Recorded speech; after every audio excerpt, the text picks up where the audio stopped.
बारिश आ रहा है। एक्साइज ड्यूटी कम कर दिया गया है सर।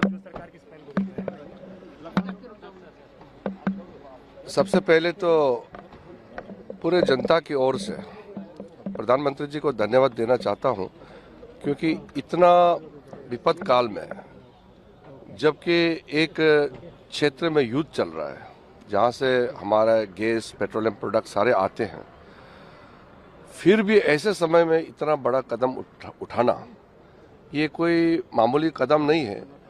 क्योंकि हमारे आम भारतीय लोगों को अपने जिंदगी में तकलीफ ना हो, इसका सोच प्रधानमंत्री जी ने आज दिखाया है।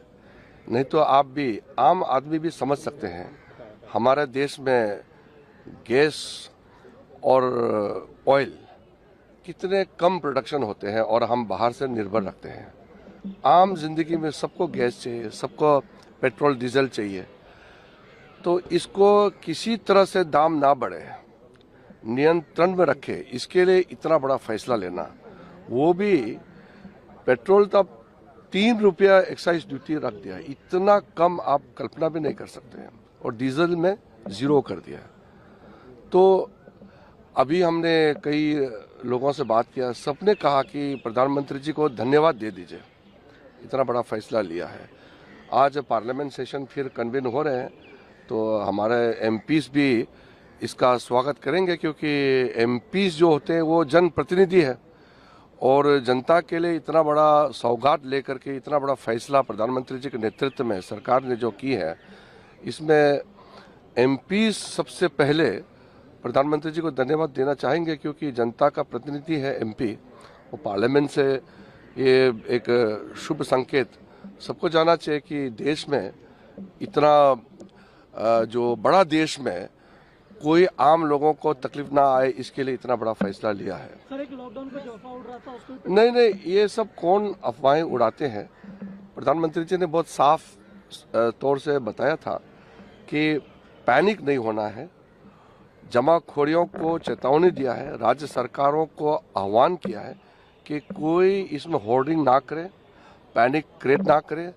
भारत सरकार पूरी तरह से स्थिति का नियंत्रण में पूरा रखा हुआ है, और आम लोगों को तकलीफ नहीं होने के लिए टॉप लेवल से बॉटम लेवल तक प्राइम मिनिस्टर साहब खुद कॉन्टिन्यूसली मॉनिटर करते हैं, और प्रधानमंत्री जी के साथ में जितने जो टीम है सबको इस काम में लगाया है कि कोई हमारे जनता तकलीफ ना हो, इसके लिए पूरा सावधानी भड़कना चाहिए। इसलिए मैंने परसों ऑल पार्टी मीटिंग में भी देखा है कि अपोजिशन पार्टी ने भी एक तरीके से सराहना किया है कि इतना बड़ा क्राइसिस में हमारे देश का प्रधानमंत्री सरकार ने जो कदम उठाया है वो बहुत अच्छा कदम है, और कोई भी सरकार फैसला करेंगे उसमें सारे विपक्षी दल भी साथ देंगे, ये विपक्ष के पार्टियों ने कहा है। टीएमसी कह रही है कि गैस नहीं है और इसलिए मैं कह रहा हूं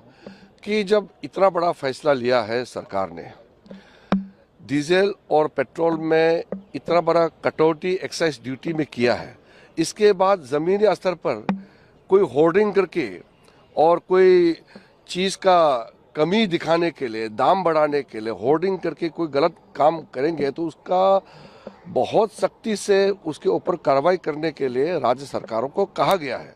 तो आपको समझना चाहिए, अगर कहीं गैस के लिए लाइन लगते हैं, कोई पेट्रोल के लिए, डीजल के लिए, तो उसके लिए राज्य सरकारों को ऑलरेडी प्रधानमंत्री जी की ओर से मैसेज दिया है। पार्लियामेंट के सदन में भी प्रधानमंत्री जी ने अपील किया है कि कोई होर्डिंग ना हो। जमाखोरों को सख्ती से वार्निंग दिया है कि क्राइसिस पैदा नहीं कराना है, क्योंकि भारत सरकार पूरा नियंत्रण में सारा चीज को रखा हुआ है। तो इसको जमीनी पर कोई शॉर्टेज नहीं होना चाहिए गैस में, पेट्रोल डीजल में। जब भारत सरकार इतना बड़ा फैसला लिया है तो उसका फायदा लोगों तक पहुंचाने का जिम्मेदारी सबको है। राज्य सरकारों को विशेष करके आग्रह किया गया है कि वो ये सुनिश्चित करे कि कोई गैस, पेट्रोल, डीजल कमी नहीं होना चाहिए किसी भी स्थान में। उसके लिए सब मिल करके काम करना चाहिए। Mr. Manikam Pehwan has also commented on your, comment on Rahul Gandhi that he's not fit as LOP, but Priyanka Gandhi is better than him.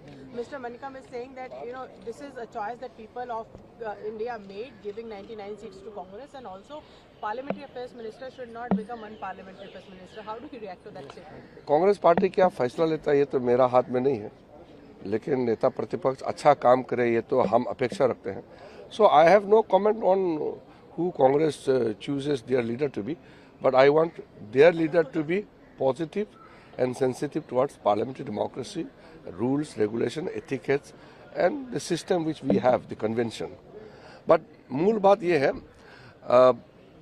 I on behalf of all the MPs would like to extend heartfelt gratitude to Honorable Prime Minister for taking such an important decision to cut drastically the excise duty on petrol and diesel. So this is something which is taken only to ensure that the common people do not suffer. So to ensure that such a huge decision taken by the Prime Minister at the top level must be ensured by all cooperation, especially the state government, to ensure that there is no shortage of LPG, petrol, diesel at the ground level. So we all have to support. It's a time of crisis. We have to work as a team. Thank you, sir. Thank you, sir. Thank you, sir. आपके mobile पर तुरंत आएगी breaking news. Screen पर सबसे पहले दिखेगी बड़ी खबर। देश दुनिया की हर खबर एक जगह। अब आपके मोबाइल पर तुरंत